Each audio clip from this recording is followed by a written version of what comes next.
Now that President Biden has pardoned his son, Hunter, are you reconsidering? Might you pardon yourself? I didn't do anything wrong.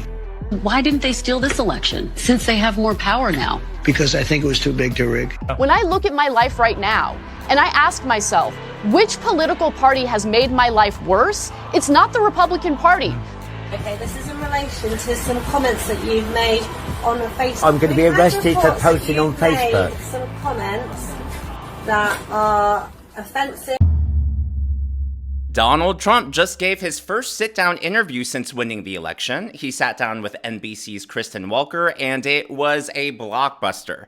First, she attempted to go backwards in time and talk about the 2020 election, an issue that Trump hasn't talked about in months. He's been so focused on the next term, so focused on staffing his cabinet, that this question really came out of nowhere. Take a look.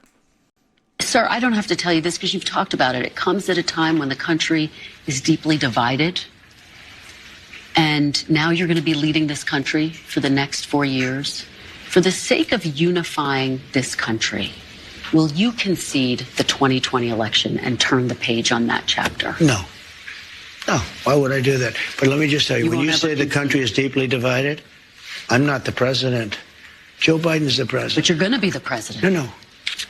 I'm not the president. So when you say it's deeply divided, I agree. But Biden's the president, I'm not.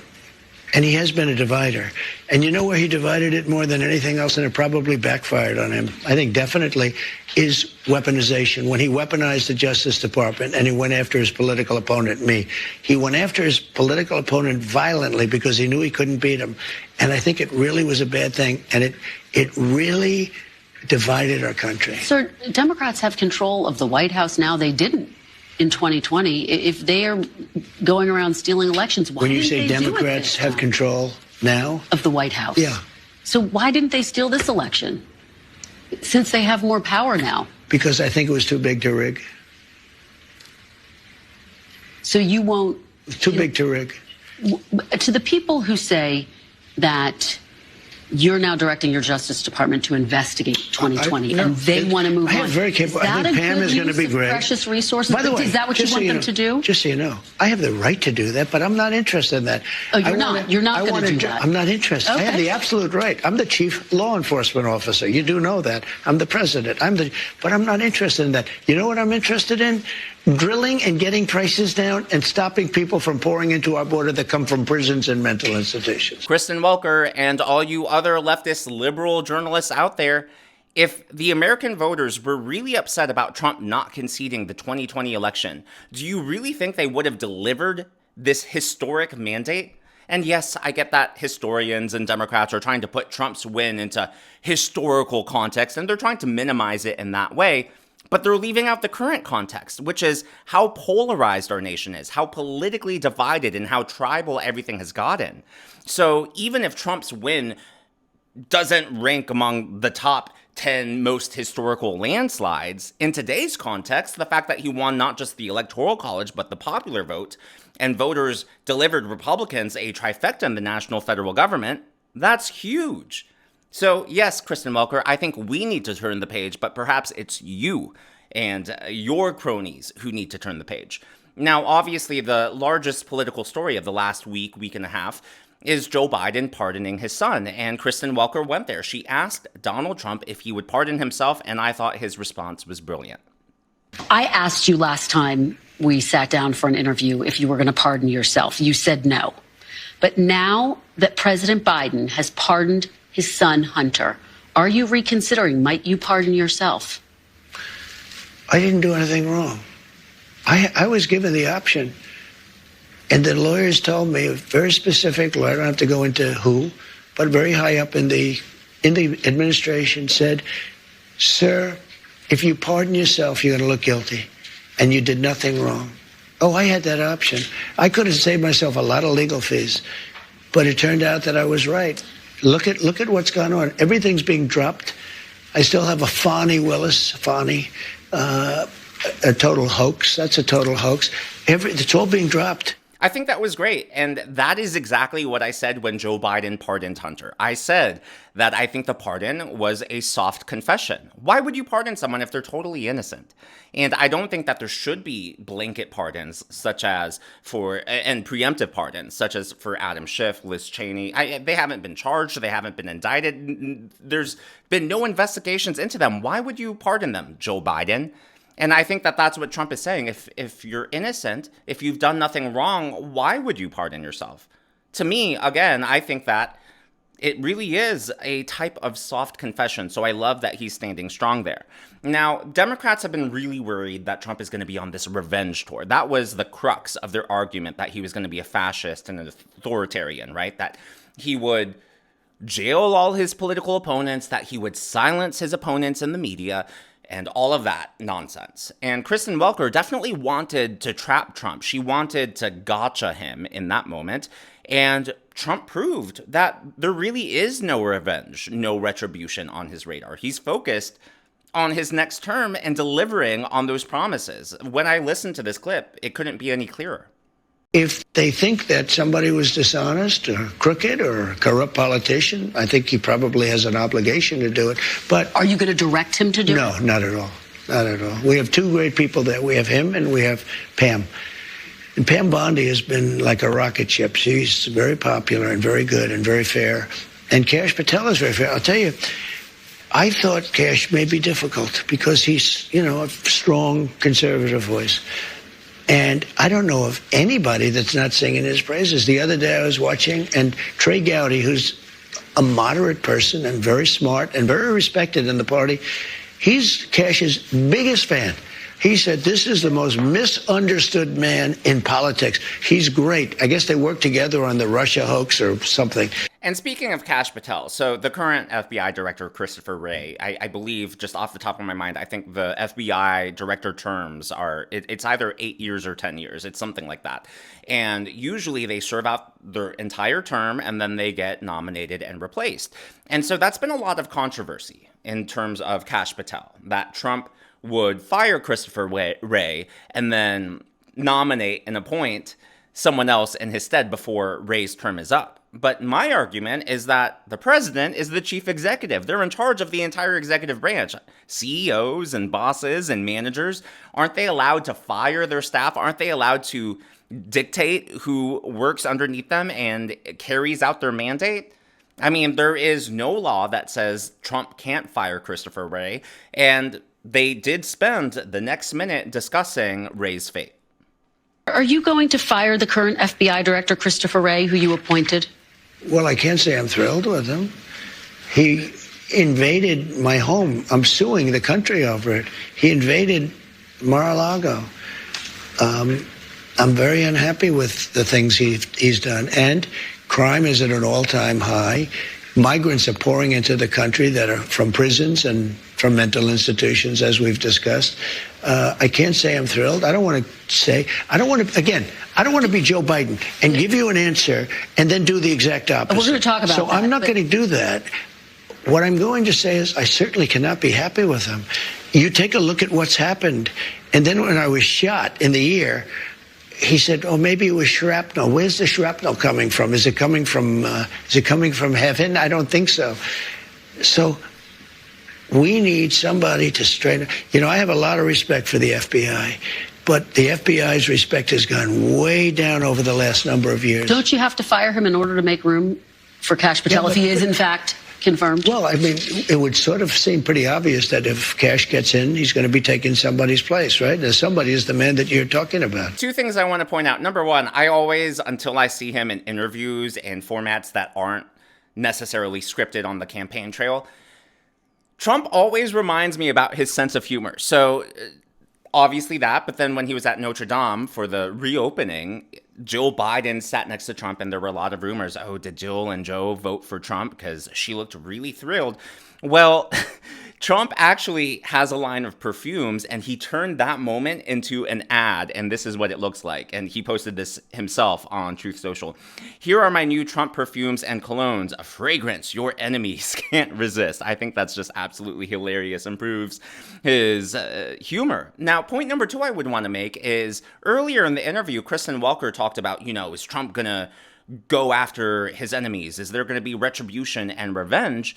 And Trump flipped the script. He turned the table and said, no, it's the Democrats who have been investigating me. Now, obviously, we have finite resources, both monetarily as well as manpower. So when the FBI, when the Justice Department, and everyone, presumably under the direction of Joe Biden, has been investigating Donald Trump, waging lawfare on Donald Trump, they've been ignoring the problems that everyday Americans have been feeling. And I believe that that's what's leading to the red pilling of so many Americans. So Ana Kasparian, who is one of the hosts on The Young Turks, and The Young Turks, for those of you unfamiliar, one of the largest YouTube channels, especially in the political niche. They are very liberal, very leftist. They're not just Democrat. They are really on the left end of the spectrum. Well, Ana Kasparian has been having this public red pilling moment. And to me, I think she's kind of a canary in the coal mine, if you will. And I think she's really should be alarming for Democrats. If someone who was as progressive as her can say, hey, wait a minute, I think Republicans might actually be better for me, then the Democrats should really be on alarm. This is what she said on the Piers Morgan show. When I look at my life right now and I ask myself, which political party has made my life worse? It's not the Republican Party. Locally speaking, the Democrats have complete control and they have nearly destroyed my family's livelihood. Okay, we are living in trash and squalor everywhere. And unless the Democratic Party actually acknowledge these issues and solve these issues, rather than stealing our taxpayer money and funneling it to their nonprofit friends, they keep doing this, they're going to keep losing. And I'm going to keep speaking out against them. I don't care how much they hate Trump. I don't care how naughty the Republicans are being. Right now, the people having a negative impact on my life is the Democratic Party, and they need to change their ways. When we say we want to change the status quo, it doesn't mean we want to live in anarchy. It doesn't mean that we want to have $24 billion of our taxpayer money in California stolen by these nonprofits. It means that we want working people to be rewarded for their hard work. We want affordable housing. We want better working conditions, higher wages, better health care. These are things that Democrats used to purport to want to do. They don't do any of it anymore. And so I'm done with them until they change their ways. Yeah. A lot of leftists, especially on X and Blue Sky, are accusing Ana of grifting and just trying to make a name for herself. But I don't think that's the case. She's really been consistent on all of this. And the fact that not only has she been consistent, but it's been in video after video, interview after interview, and it's been this progression. So it really does look natural. It looks real. It looks authentic. And she also appeared on the Glenn Beck program to explain more of her red-pilling journey. And to be honest, I wouldn't be surprised. She's already left the Democrat Party. I've said 2 times for those of you keeping track, by the way. She's left the Democrat Party and is now officially an independent. I wouldn't be surprised if she changes her registration to Republican based on the way she's been talking. Even if she doesn't do that, I guarantee you she's going to start voting split ticket. You don't say this sort of stuff publicly. And like I said, I think it is a canary in the coal mine because she really was progressive and she doesn't sound that way anymore. I can definitely be honest about my own flaws and my own mistakes because I bought the mainstream media narrative that there wasn't a migrant crisis. Really? And yeah, I did believe it. I believe because, look, I was an idiot because, who do you trust in today's media landscape? I know. Right? There's a lot of liars out there. Yeah, and when it comes to mainstream media, the fact of the matter is they do play defense more and more for the Democratic Party.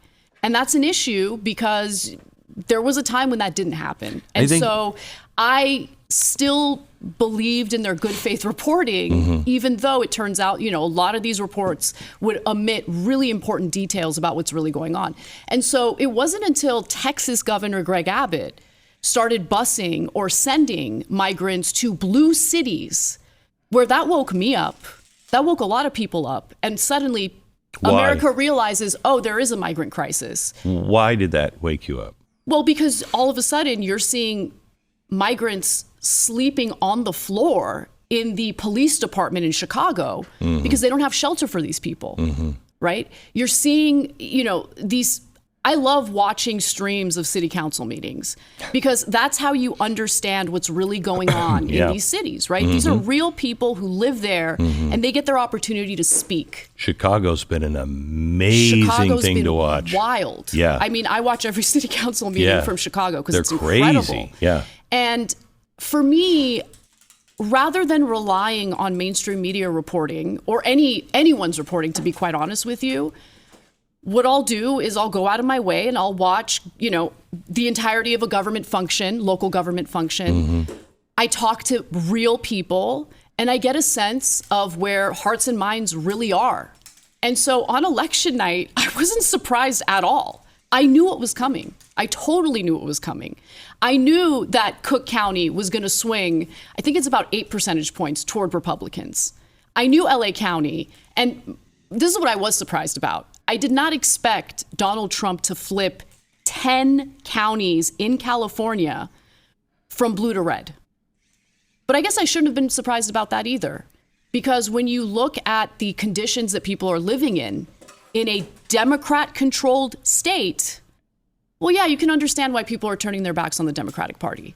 You can understand why people are frustrated at the corruption, at the loss of $24 billion that was allocated to help the homeless when homelessness only exploded during that time, and that money is now unaccounted for. It was funneled to nonprofits whose executives get paid minimum $200,000, $250,000 a year, and they have multiple executives who are making at least that or more. And you just see the waste, and you see the real grift. And so for people out there who are concerned about the grifters, take a good hard look at the systemic grifting that's happening right now. It's disgusting. I really think she's genuine. I don't think she's grifting. If you go on X, if you go on Blue Sky, if you go anywhere where the Young Turks fans are, a lot of them are attacking her and saying, you're just grifting, you're just trying to jump on the right-wing gravy train. I don't think that's what's happening. And I think a lot of her viewers, based on what I'm seeing, so the Young Turks audience is probably, based on the comments I've seen, just anecdotally, it seems about like 70% are against her, then 30% side with her. If that 30% sides with her, and if she continues on this red pill journey, I think she could be a powerful voice to say, hey, I used to believe in this destructive ideology, then I was red pilled and woke up, and this is why I believe and what I believe and why I believe it. I think she could be a really powerful voice for freedom, for waking up to the corruption that happens. Yes, it happens on both sides. It happens with both parties, with all politicians, but there is systemic corruption on the Democrat side here. One of the most interesting stories in recent weeks, this isn't new. It's not like this is hot off the press, but there are more and more examples of this happening. But now in the UK, you can be arrested and charged for, it's not even hate speech. It's offensive content that you post online, specifically sometimes on Facebook. And this man was arrested for posting something offensive on Facebook, and he filmed his arrest. And this reminds me that we are so lucky to have the First Amendment here in the United States. Times 20 to 3, 1440, I'm arresting you on suspicion of improper use of the electronic communications network. Under Section 127 of the Communications Act, okay? So you do not have to say that it may harm your defence if you don't mention one question, something which you later are in court. Anything you do say may be given evidence. Do you understand that? So I'm actually being arrested? You're going to be arrested, okay? Right. So you go to the police station. Right. Ask you, okay, this is in relation to some comments that you've made on a Facebook page. Okay? Oh, really? Oh, it's a Facebook crime, is it? Okay. Right. So we need to ask you some questions about that. Right. Have you got anything in your pockets, Thomas? I've got my keys. No, that's about it, I think. Keys. So, anyone who's been arrested, we can search them under Section 32 of the Basic Criminal Act. Right. And that's for dangerous items, I mean, you said I was going to be arrested under some what information? I'm going to be arrested for posting on Facebook. Made some comments that are offensive, obscene, and people have made a complaint about that, and it's can you tell me what this comment was? Okay, well, we'll do that when we interview. All right, and so what am I going to be locked up for the night, or? So ridiculous, and I'm glad that hasn't started happening in the States. I hope it doesn't happen, but don't be surprised because it's the Democrats, it's the left who try to police our language. They try to police what is acceptable, and cancel culture, which fortunately appears to be dying or on its way out, if it's not dead already, I think is a form of that because they knew that they constitutionally, legally couldn't do that. So I think the left resorted to cancel culture in an effort to get rid of ideas and people and thought processes that they don't like. Okay, so I do want to respond to a few comments from my last upload before we close out this video. JT writes, your take on this is wrong, shaming people. He's referring to the United Healthcare CEO and me shaming the people cheering on his murder and holding a lookalike contest for the assassin. Shaming people for applauding this shows your virtue signaling nature. Unsubscribing from your delusional channel and dangerous worldviews, because, you know, it's dangerous to be pro-life. You're a piece of liberal excrement, Daniel. Okay, if you think I'm a liberal, I think you need to perhaps work on your viewing comprehension. Just my 2 cents. And it's a dangerous worldview to say that wrong is wrong and right is right. I'm not even being puritanical here. And there's another comment that actually used that word. What I'm being is consistent with my worldview. I have, and I'm not saying other people haven't either, but I love reading ethics essays, philosophical essays, and I really, even before this happened, have grappled with a lot of different philosophical ideas, and not just from this century, but writings that go all the way back to Aquinas. And so all of that flavors my perspective on everything, which I'll dive into more because there are 2 comments that will allow me to elaborate. The next one is from Unknown to You. Insurance companies don't deny people care. They deny paying for care. You can get on a payment plan like other folks and pay for your own care. It will take longer, but you can do it.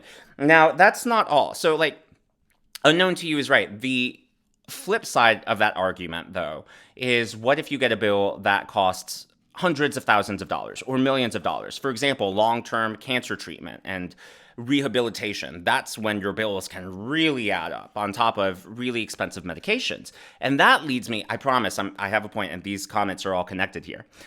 From Debaterman. You can pause this if you want to read this comment. Again, in that 3rd paragraph, he starts off, so with this, this is all a hard sell. With that, I've already said my piece about your puritanical temperament from time to time. It's, again, not being puritanical. And none of this is even from a religious standpoint per se. Like I've said, it's coming from philosophy, ethics, and reading from a lot of thinkers who are much wiser and smarter than I am. And it's just having a clear-cut line here and not being afraid to say that. So let me give you an example. And that was sort of a long preamble to get to this point, which is insurance, like Unknown to You said, doesn't deny care, but they can deny coverage. And if someone can't afford that coverage, why aren't we also having the conversation of why is healthcare so expensive in the United States in the first place? There is so much anger against the insurance companies, as if shooting the CEO is going to solve the problem of exorbitant healthcare costs. You have to figure out the other side too, because even if you forced healthcare to pay for everything, that doesn't solve the primary problem, which is that costs are too high in the first place. And no one wants to talk about that because it's a very complex issue. So, for example, the federal government has chosen to get more and more involved in healthcare. Obamacare is the greatest example of this. So there is huge administrative bloat in healthcare because of Obamacare. So physicians, and like I've said, I come from a family where everyone is a lawyer or a physician. I am the black sheep in the family because I chose a career in entertainment. But I still have seen the changes in the industry through them. And doctors these days, you know, you rewind 10, 20, 30 years ago, doctors would spend most of their days, what do you think? Seeing patients, treating patients, actually focused on patients, patient-focused care. But today, what happens? Half their day is spent on filling out paperwork. It's required for insurance companies. It's required for the government. It's required, with Obamacare, they came up with different coding mechanisms. That creates administrative bloat. There's a re-education of some sort, continuing education to keep up with the changes. Now, these days, talk to any doctor or nurse, more and more of their day is taken up with paperwork, with charting. Yes, it's digital, but they still have to do that, and it's less on patients. So what does that have to do with the cost of healthcare? Well, how do hospitals, clinics, physicians, nurses, how does everyone in the healthcare system get paid? They get paid on a per-patient basis. So if you have half your team, most of your team spending half their time now on paperwork, that is less patient-facing time. The cost difference has to be made up somewhere. That's just like one part of the equation. There are so many ways. Another example of this is student loans, which seems totally unrelated. It's more of an illustration. But college used to be affordable in this country. You used to be able to, like in the 60s, in the 70s, pay for college by taking a summer job, or, maybe if, I think that's my third or fourth, FYI, for anyone keeping track. Whenever you did take out loans, it would be not much, $1,000, $3,000, $5,000. It's not what it is today, where it's hundreds of thousands of dollars just for your undergraduate degree, let alone if you go get your master's or your doctorate. It is a lot of money. And there is, and I know, correlation is not the same thing as causation, but there have been a lot of studies into when the federal government started subsidizing student loans, you saw a parallel increase with the cost of higher education. And so the reality, and same thing with housing, by the way, with the mortgage crisis. There are so many ways you can look at how the government got involved in certain sectors. So all I'm saying is that shooting the healthcare CEO is not going to fix anything. Shooting all these insurance CEOs isn't going to fix anything. And the reason I wanted to harp on that puritanical word earlier is because consistency is consistency. So take a look at this image that's going viral, by the way, on Blue Sky. It is of someone manifesting, they have Elon Musk, and it's someone pointing a gun at Elon Musk. This is going viral within 1 hour of being posted on Blue Sky. It was reposted 111 times, almost 1,000 likes. Now, that was posted last night. This morning, it's gone way, way viral on Blue Sky, and various imitations and versions of that picture. And people may say, well, Daniel, there's a difference between Elon Musk and a healthcare CEO who denied care to millions, and people are going to make a stretch to say that he is directly responsible for murder. I challenge you to pick up an ethics essay on the subject, not on this specific subject, of course, but like on the subject of culpability and the various degrees of culpability. But there could be an argument. I'm not saying I agree with this. Obviously, I don't agree with this. But take a look at the climate change, the climate advocate extremists. They could argue that Elon Musk has actually made the world a worse place.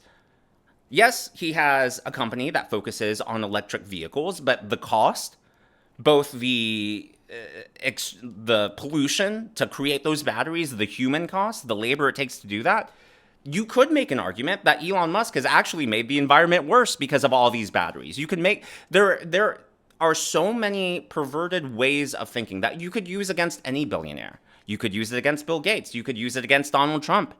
To me, it's no different than when the liberals were cheering on someone trying to shoot Donald Trump, when people said, oh, next time, don't miss. All I'm doing is being consistent here. And I don't think that makes me a Puritan. Just my 2 cents. As a recently retired RB BSN of 41 years practice, my gut feeling tells me this guy is not a nurse, but a phony wearing props of scrubs, face mask, and stethoscope. I can buy that. I can see that for sure. I think it was really suspect that he kept his face mask on. Time will tell. The internet is really good at sleuthing out the identities of a lot of these people. Everyone needs to subscribe so we can learn about the fluffer on the couch. Such a cute pup. Yes, if and when the channel gets to 100,000 subscribers, I will reveal the name of my dog as well as my cat. And I can't wait to share their adoption stories with you as well as their names, especially since we have the guessing contest going on. I finally subscribed. I've been watching way too long. Sorry, I was too lazy before. Hey, it's all okay, Franco. I'm glad you subscribed. One of my all-time favorite channels on YouTube. Great job, man. Thank you so much. I'm glad you enjoyed. And that's the thing. Okay, I know we spent a lot of time in this video and in previous videos talking about this healthcare debacle. None of this is meant to come across as preachy. I enjoy talking about tough subjects, and I think that a lot of times people talk about things at a very surface level, and my thought process with this is, why not go a little bit deeper? Am I going to do a deep dive at the very end of a video? No, but I do plan on doing video essays going into the new year. I've teased that a few times. And as I've told you all before, some of my favorite things to watch aren't aligned with how I personally think at all. I love, my favorite show, believe it or not, is on HBO. It's Bill Maher's show. I just love watching his show. I think he's crazy. I don't agree with a lot of what he says. Yes, sometimes he makes a lot of sense. But to me, it's fascinating to watch people and hear from people whose points of view are different from my own. And it causes me to wrestle with my own beliefs. And it either affirms what I believe, and I now have a reason to know why I believe what I believe, or it changes and helps me grow and evolve, which I think we should all be doing. But as always, all of that is just my commentary, my analysis. This is what's going on in the world of politics from my point of view, and I would love to hear from you. So, what do you think about this journey with Ana Kasparian? Do you think she really is being red-pilled? Do you think this is just a long, extensive grift that she's doing to try to make a name for herself? Or is she really seeing the light and having to, as I just said, wrestle with her own beliefs and come to terms with what her lived experience is versus what she thought previously? Let me know your thoughts down in the comments below. If you haven't already, please be sure to give me a thumbs up. I know it's a simple thing to ask for, but it really does help me in the algorithm to reach more viewers like you. Be sure to smash that subscribe button and to check out one of these videos.